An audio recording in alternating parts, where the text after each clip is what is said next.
Hi, everyone. I'm Tara-Lon, and welcome to our very first podcast episode.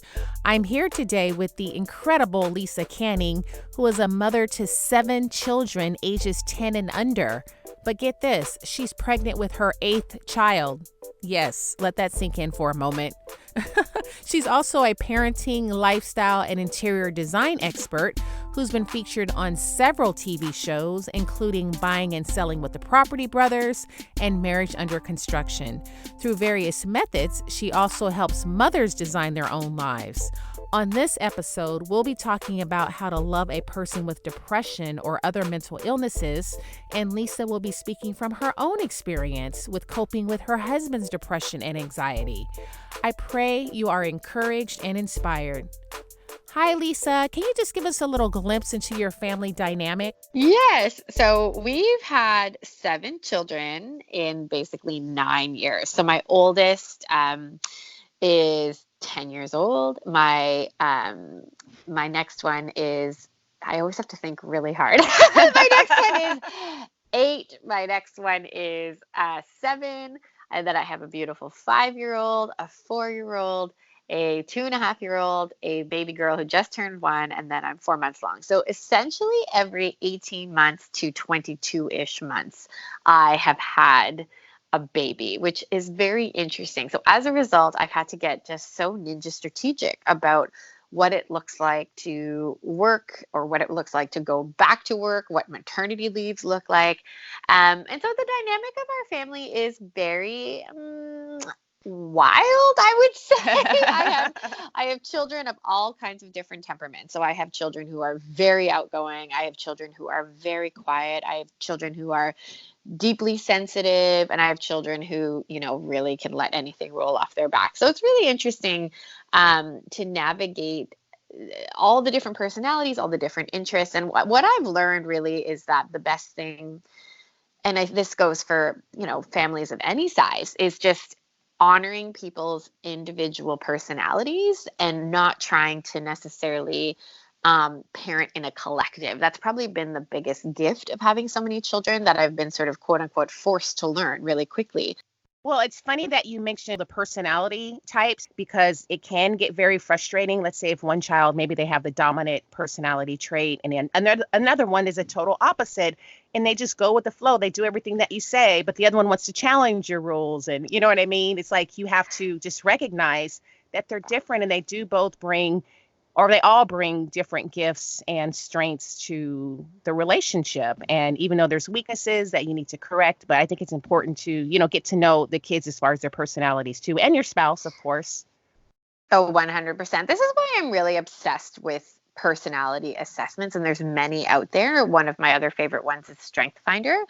And it's kind of like you're doing a PhD in yourself or a PhD in your children. You're just really diving deep into your own personality and into their personality. And what I think happens when we get to know ourselves and get to know the people that we love optimally is that there's freedom. Like, it no longer becomes either why am I like this or why are they like this. There becomes a bit of a freedom and a release when you can recognize, like, that is why we fight about this particular issue, or that is why I seem to always get stressed when we're in this particular situation. And so I just think there's so much freedom when we can learn about ourselves.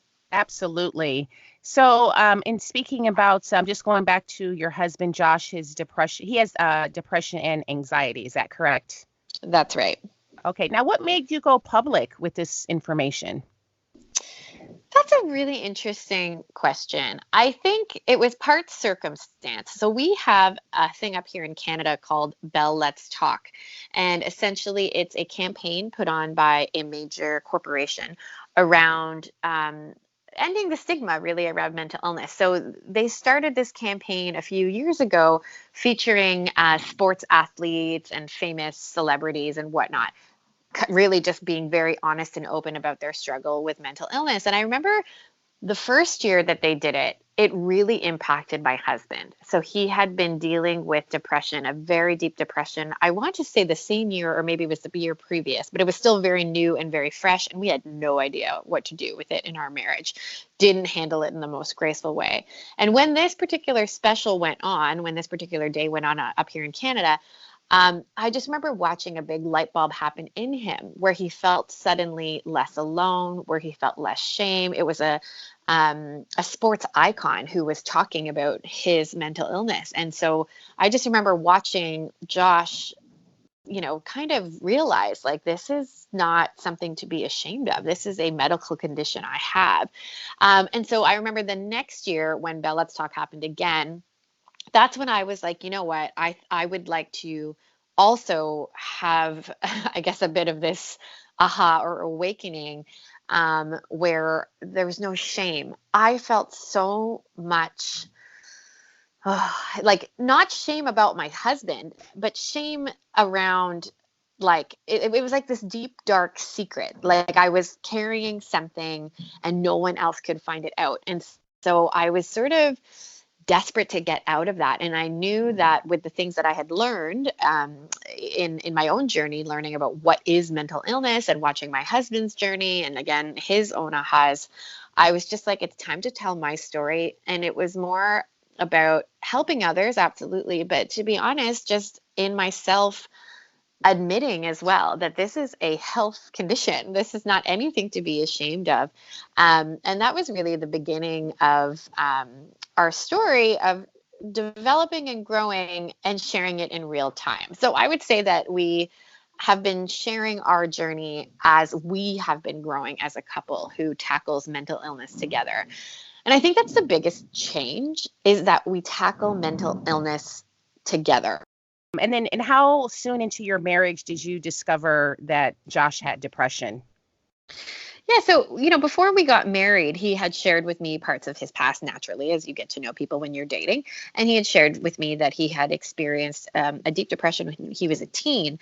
But again, I kind of was just like, everyone's depressed when they're a teen. Like, I really was very flippant about it because when we met, he was a very happy, very relaxed, very jovial person who was I think one of the things that I was very attracted to in my husband when we first met was just how go with the flow he was, complete opposite to me. And I loved that about him. I thought it was a really like beautiful balance to my personality. And so about 5 years in, I was pregnant with my third baby in 4 years. Wow. I had a toddler and an infant, and I was about to, give birth again. And that's when he fell into a deep depression. And again, I didn't know what it was. At first, we were like, okay, maybe you just need a vacation. You've been working really hard. I was building my interior design business at the time. And so he was the primary breadwinner. So I was kind of like, maybe you're feeling really pressured. Maybe you're feeling, like you need a break. And so I remember in the beginning, it was like, let's just put you on a holiday and let's see if that fixes it. But it didn't fix it. And then as the weeks went on, I realized that something was deeply wrong and that we needed to do something. But it's so interesting recalling back on that time, how much shame and guilt I felt. I hid it from everyone. I didn't tell anybody. I didn't tell a soul why my husband was off work. I literally said, oh no, he's been so overworked. He really needs a break. I did not have the words to, first of all, explain. I just was not, at the time, I was not equipped. I did not understand that this was mental illness. I really didn't know. I just was sort of in denial, I think, because I, at the time, viewed it as a weakness. And so I didn't want to admit that there was something weak in our marriage, or weak in our family, or weak as us in a couple. I was worried about what people would think about me in sharing very vulnerably that my husband was off work because of depression. So he was in the beginning. So this was again like year 5 of our marriage, and he was off work for, I want to say, at least 2 or 3 months. I think, if I'm not mistaken, he tried to go back, but then found that it was too early to go back. I could be mixing up the timeline a little bit, but that's when we first encountered it, and I really at that time felt like there was going to be no hope. So that was 5 years into your marriage. So what specifically did that look like? Like he wasn't helping with the kids. He was just laying in bed all day. Like what was going on? It was many things. So it was a lot, weight gain. He put on a lot of weight. It was in bed all day. But the biggest thing was it was almost like his personality disappeared. So his happy-go-lucky, joking, jovial self that I was so used to was all of a sudden gone. He uses this expression a lot. Where did my personality go? That's how he describes that time. And so it physically looked like him in bed, unable to do anything else except for watch comedies on YouTube or what have you, or sleep. And it was very challenging because I had 3 small kids, and I remember just being like, what is going to happen? Like, are we going to make it? Where was the point where it was like, okay, we need to get professional help with this, like something needs to be done? Like, what did that look like?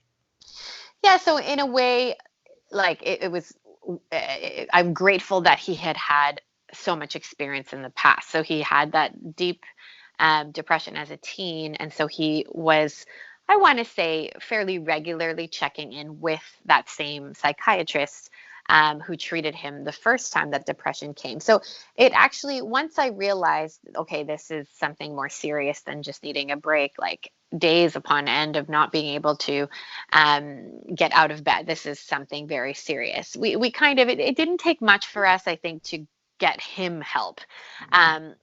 He was able to get an appointment with his doctor fairly quickly.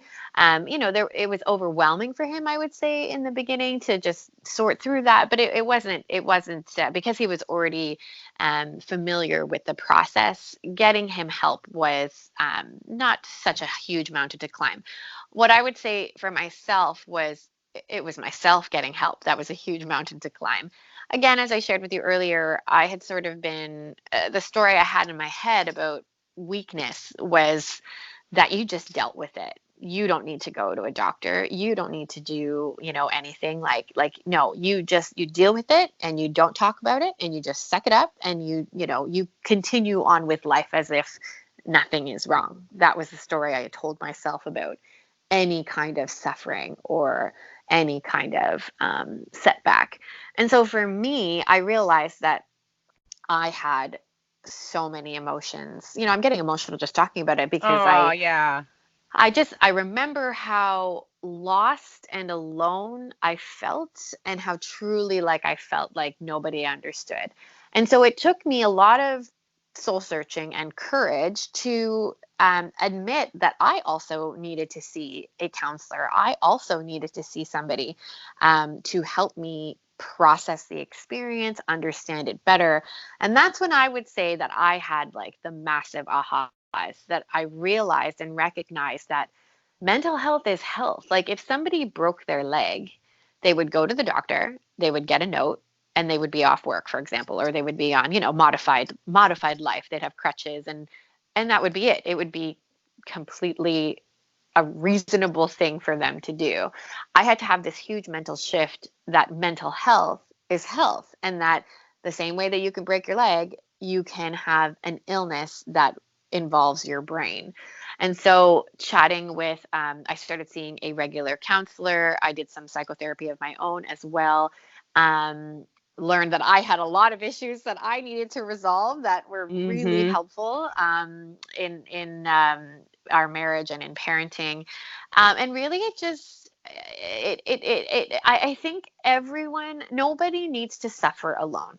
I just really believe that so wholeheartedly, whether it's motherhood, whether it's, work-life balance, like whatever it is that you're dealing with, nobody has to suffer alone. It's just not necessary. And even honestly, if you feel so embarrassed or whatever it is to actually go and get a doctor, there are anonymous helplines that you can call. I have used them many times where there are counselors on demand who you can call any time of the day. It doesn't matter what your problem is. It does not have to be like severe, or you don't have to feel like, this is only for certain people who are more challenged than I know. Like it's for anyone.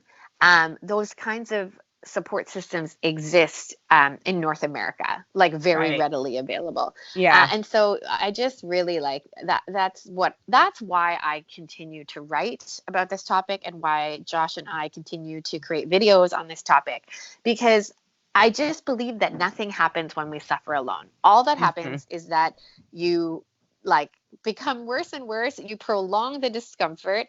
Any thoughts of, I don't want anybody to find out because what are they going to think of me? Or, I'll just deal with this later. It's too uncomfortable to deal with now. No, you can't do that, because you're just going to prolong the discomfort further. And really, it's just so much better to bring things into the light, because in the light is where you can find solutions and support and strategies. And so I really do stand behind the statement that a marriage can thrive with mental illness. That's so wonderful that you stated that. There's so many people listening that maybe feel like they don't have hope. And I think that's so great that you're supporting your husband. You also offer great practical tips for loving a spouse with mental illness. And one of those things is going on regular date nights, which is important in all relationships. But how is that especially important for someone that has mental illness? Oh, this is a non-negotiable for me. All marriages. I don't know. I coach so many moms in my coaching practice who often are like, oh, I don't know if I can ever do that. I'm I like, know. It's like, oh I don't my have time to do gosh. it. Yeah, you But have to like, make time. what is the cost if you don't? This is the thing. And honestly, I argue that you can't afford to not do it. Like, think of all the things you do in your life. How much time do you spend on social media? How much time, and this is not to wag a finger, I could reduce my social media usage as well. But my point is that I really believe that in order for love to thrive and grow, and in order for relationships to um, be their best, we have to invest the time. We Hmm. just do. There's no, an analogy I love is, when you're making a fire, eventually the fire, if you don't add more logs or fuel or coal or whatever to it, will die. It's just sort of physics or chemistry, whatever it is about fire, like it will die. And I think a marriage is the same. Like, you have to continue to add these hypothetical logs to the fire. And the way that Josh and I have found to do that in just the most practical and efficient way is a weekly date night. We keep it very simple. I used to put so much pressure on date night that I had to get all dressed up, and that I had to get my hair done, and we had to go to the best place. And oh my That's word, too much we work. would we would like, I would spend hours trying to figure out, well, where should we go? Do we need a reservation? Is it going to be long? Do we have the babysitter for that long? Is it too expensive? Oh my word. We now just go to the exact same place. It is a walk from our house. Oh, I look at the menu kind of like I'm going to pick something different, but I almost always get the exact same thing. And that might not sound appealing to you, and you might think it's like super fun to go out and get really gussied up and find the best restaurant. And if that's fun for you, then that's amazing. But we keep it really simple. And the key is, I think where mental illness is concerned, you really need time to always and consistently check in. Like, how are we mm, both doing? How, it was a really busy week.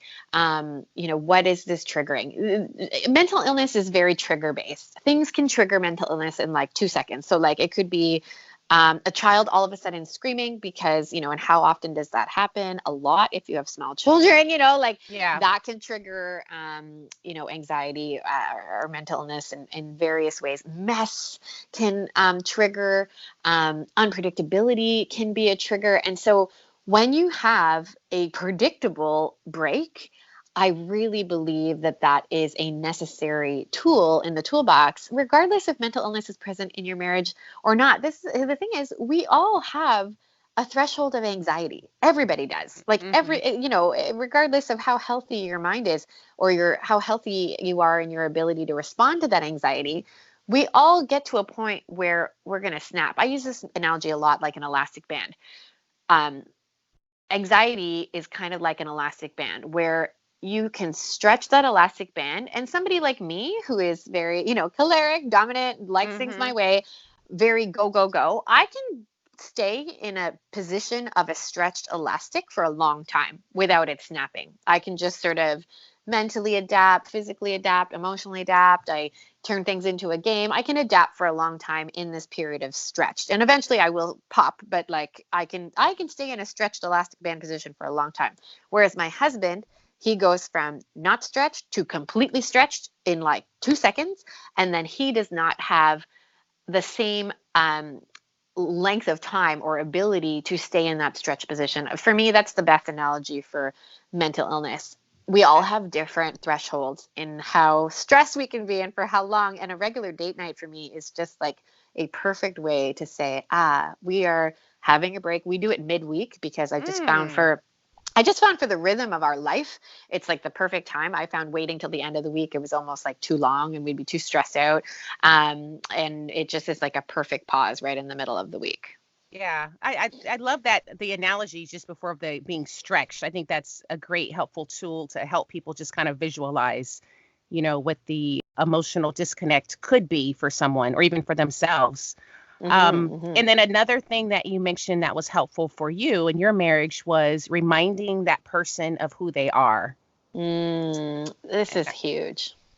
When someone has mental illness, they are telling themselves stories that are so heartbreaking. They're telling themselves in their heads that they're not worth it, that they're a burden, that they're ugly, that they're not talented, like a myriad of things. The more we've opened up about mental illness in our marriage, the more people have opened up with us back.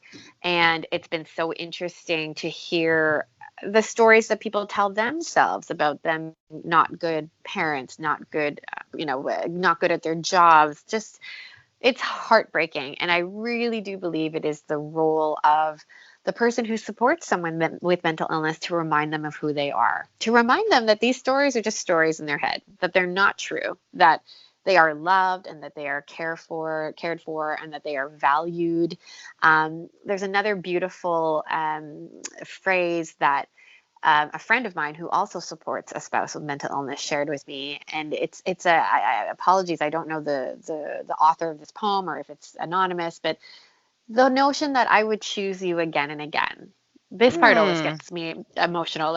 And I think this needs to be a mantra of like all marriages, that you would choose that person again and again in the face of obstacles, in the face of, being let down, in the times that they let you down, in the times of hardship, that you would choose them, that it's a commitment and it's a choice to choose them, but you make that choice. And I do think that's another beautiful tool to have, this notion of I would choose you again and again and again. Wow, I love that. I love that so much. And then do your children know about Josh's diagnosis?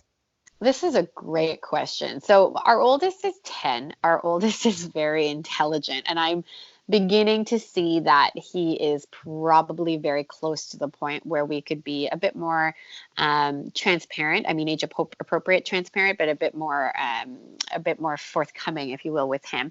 So far, they observe that Dad needs a lot of rest. So they definitely observe that Dad needs to have some quiet time, and we use that phrasing.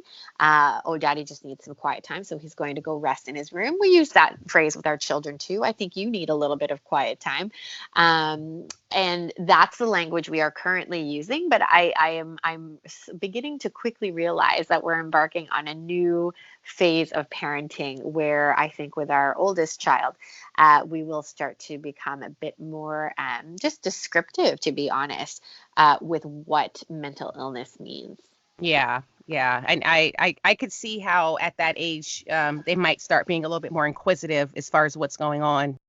But I do think it's important to stay age appropriate. Like, I don't think that children need to know everything. I do think that you can tell them things so that they feel comforted, they don't feel worried. I would say that they don't really, like, they're not worried about their dad. We've never treated it like if Josh ever needs quiet time, and by this time we know his triggers. We know that noise is a big trigger for him. We know that just like constant overwhelm, like when there's like 7 children all screaming, that would stress anybody out, but it really stresses him out. So we know the triggers, and we've planned our life very strategically so that we have support. We have incredible childcare help. We have the support of family who are nearby. And I also have just realized that because I am very high capacity, I can take on all the kids for the portions of time that are very challenging for him. And he doesn't have to be present. And that is not in any way a weakness. That is not in any way me being like taken advantage of or anything like that. I just don't believe, especially where mental illness is concerned, that the management of children or the management of a house or even the management of domestic tasks needs to be 50-50. I believe that it has to be what works for an individual family, what works for an individual couple. And so I just view it as, again, my duty to help him thrive. And so we've just discovered ways to make life really like simple in a lot of ways, if it can be with 7 children, ages 10 and under. But we've really set up, like, I don't cook elaborate meals. My meals are delivered via a subscription service often. We use as many technological conveniences as possible. So for example, when I pick up groceries, it is all automated. Like when I get off the call with you today, I am driving to pick up my grocery order. I'm not traipsing through a store. Like, we've really just become extremely strategic in energy and time management so that we're able to give Josh the space that he needs when he needs it. I love your perspective. I really do. And then lastly, just talking about this subject, because I feel like we can go on for a long time about it. I know that your faith is very important for you and it has helped you. Can you just kind of share a little bit about how it's helped you in this particular situation? That there's always hope, to be honest. For me as a Christian, I take it very seriously that suffering is not for nothing, that there is something that can be gained and learned from suffering, and that suffering can bring resurrection. And that resurrection can look very differently. Like the love that we have now as a couple, 11 years into marriage, now 6 years dealing with mental illness on and off, but I don't like to use that expression because it's always on. We just have not had, we've had just a few sort of intense periods. It hasn't been as debilitating as the first time. We've only had a couple of times where he has had to, again, take a little bit of time off work and whatnot.